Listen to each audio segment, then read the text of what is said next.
Hello, U.S. government students. I'm going to talk to you about federalism. This is the last target that we are doing in this class before your test. So you want to watch this and take some notes. You also could just read the chapter or play this in 2x speed or whatever you want to do to use this to study. This will be the last part of the test. So our goal here is to identify the expressed and the reserved powers held by the federal and state governments and assess the implications of the powers being divided between both. That's a lot of words. Let's go ahead and jump into this. So, assuming it clicks, there we go. So, federalism, you should write in your notes, is the division of powers between the national government and the 50 states. What are the strengths? What are the weaknesses? Well, you can think about that yourself. But if you take a country like the Netherlands or France or some European power, what they have is a unitary system. France can make a decision for their country, and it just is sent down through the bureaucracy of their state, and everybody follows that. So if they make an order that every kid needs to do a museum trip to the Louvre or something in all of the schools, then every school has to do that. Now, America doesn't have it like that. So there's a shared sovereignty. Sovereignty meaning the ability to rule an area. So Idaho has sovereignty over certain things, but the country also has sovereignty over certain things. So there's different laws between states, and this is really irritating and inefficient sometimes, but it also means that our states have some authority over, say, education. We have our own state standards, okay? Another example, actually that's not a good example. Well, say marijuana laws, for example. State of Washington, marijuana is legal. State of Idaho, not legal. So gun laws also. Certain states can have more stringent gun laws. Certain states don't. So this gives some flexibility, but ultimately we're all united into one country. And the country itself gets some power over, actually gets a lot of power over what... Sorry, there's something on my microphone. It was driving me crazy. Gets power over certain things. Like, for example, gay marriage. Gay marriage, according to the Supreme Court Oberfell ruling, gay marriage is no state can say, we aren't going to do gay marriage in our state, because I imagine Idaho would be a state that wouldn't do that because it's very conservative.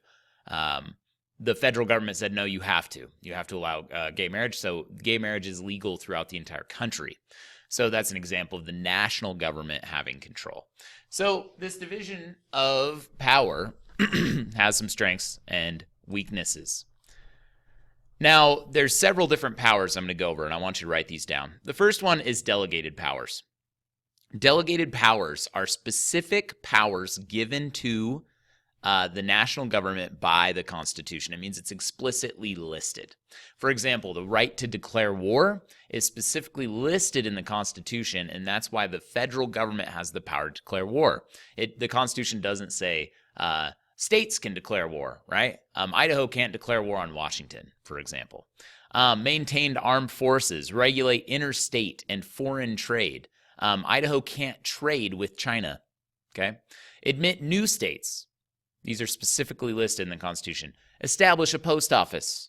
Set standard weights and measures. For example, how we measure something. The United States doesn't use the metric system.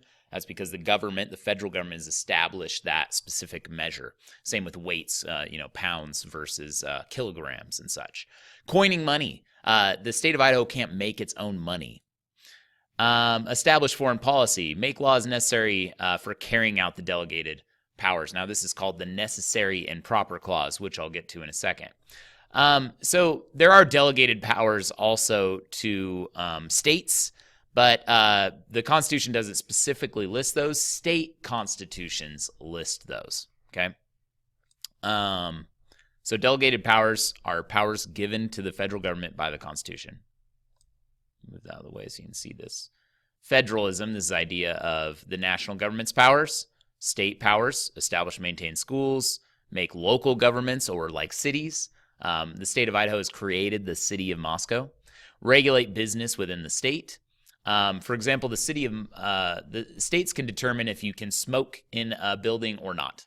State of Idaho has it so it is legal for you to smoke in buildings, but the city of Moscow has actually made a city ordinance where it is illegal to smoke in a bar Or at Bootsers, they used to have a smoking room where you could go in the back and smoke cigars and stuff. I hate cigars, so I'm not one of those kind of people. Making marriage laws is typically a state power.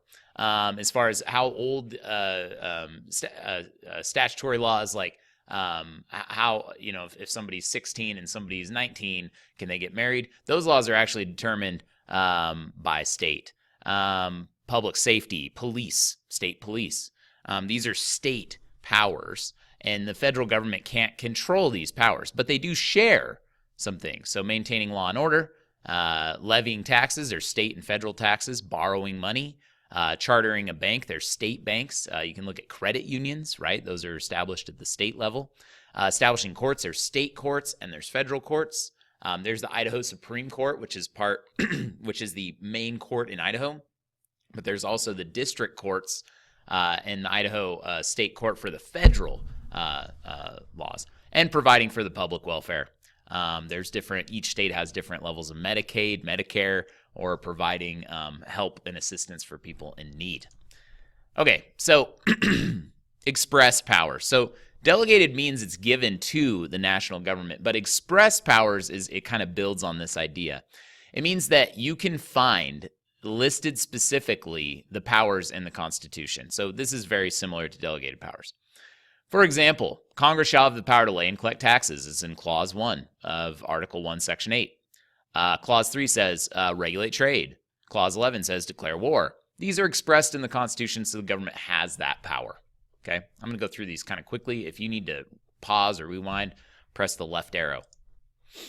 Implied powers are different than the express powers. Implied powers are not explicitly listed or expressed, but they are implied, okay? And this is given by what is called the necessary and proper clause.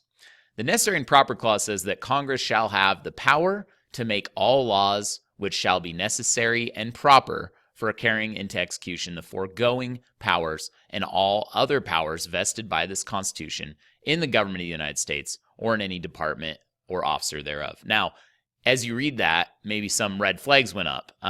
For example, to make all laws which shall be necessary and proper. The issue with that language is it's very fluffy.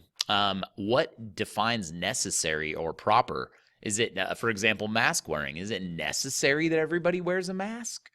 Some people would say no. But what is necessary is very vague. So what this allows is for the government to actually have some flexibility with what kind of power that they have. So the necessary and proper clause has been used to expand government authority. So for example, the Founding Fathers had no ideas of regulating labor, mainly because Karl Marx wasn't even born yet. But through the necessary and proper clause, people have interpreted the regulation of labor management and unions and such as something the government can do, even though the Constitution doesn't explicitly list that. Interstate highways. The Founding Fathers didn't have freeways. I don't know if you know that, because they were riding horses, right? So interstate highway systems have been built by the federal government. They connect every state in the union. What they did is they used the Commerce Clause and said, well, we need to improve commerce, so thus we can build interstate highways. It's implied in the Constitution, not. Prohibiting racial discrimination and granting access to restaurants, theaters, hotels, and other public facilities.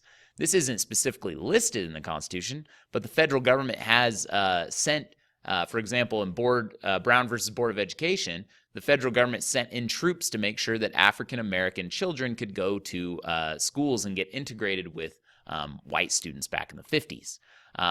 Same with passing the Civil Rights Act, which made it so that you can't discriminate based on somebody coming into a restaurant. You can say you can't be here because of your race.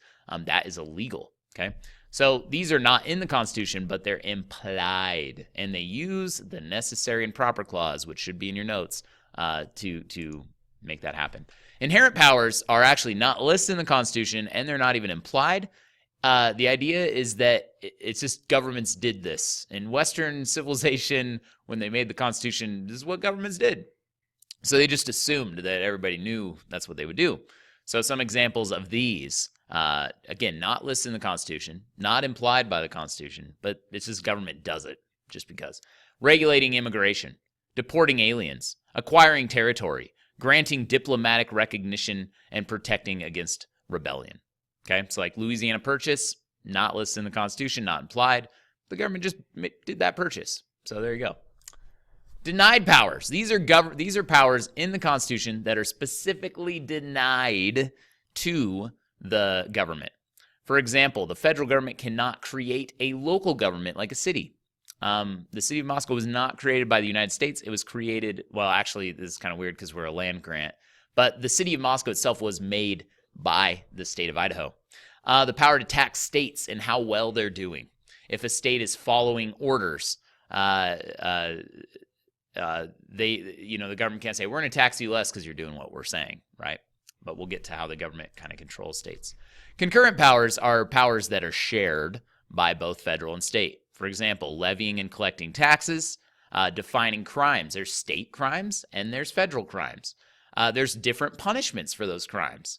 For example, being a minor drug offender in Idaho is going to carry a lot, you're going to get in a lot more trouble than being a minor drug offender in Utah, where they have they have more loose laws, even though both are very conservative states.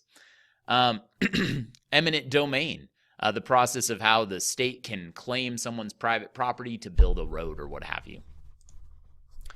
Then there are the reserve powers. Now, these powers are specifically reserved. They're not only are they denied to the federal government, but they're reserved for the state government. And this comes from the 10th Amendment, which says the powers not delegated to the United States by the Constitution, nor prohibited by it, are reserved for the states respectively or to the people. Now, somebody might read that and be like, well, this definitely is in conflict with necessary and proper clause and implied powers. This amendment is basically saying, well, if it's not explicitly stated in the Constitution, then the federal government shouldn't be able to do it. And you would be right. In fact, this was a big debate between Alexander Hamilton and Thomas Jefferson. Alexander Hamilton believed in the importance of using the necessary and proper clause, whereas Thomas Jefferson said the federal government should only do what is explicitly stated in the Constitution. And this carries out today, where if you have a Supreme Court justice who is more conservative or a strict constructionist, they strictly interpret the Constitution, they might err on this idea, whereas somebody who is more liberal or more of an activist judge, they might actually say, well, whatever's necessary and proper, we need to adapt the Constitution to the times, okay?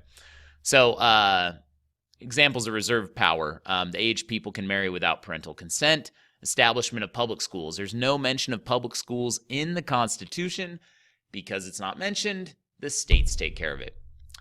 Certification of doctors, lawyers, and teachers. Each state has different certification. If you want to be a lawyer in Idaho, you have to take a test. And if you pass that test, you can't be a lawyer in Washington. You have to pass Washington's bar exam. Teachers, same way. I'd pass the praxis, but other states could have a different test that I'd have to take if I wanted to teach at the very nice Pullman High School. We're going to skip that.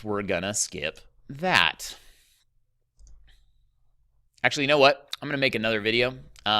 This is going to be how the interaction works between the national and state. But those were the powers. Make sure you understand those. I'll make another video.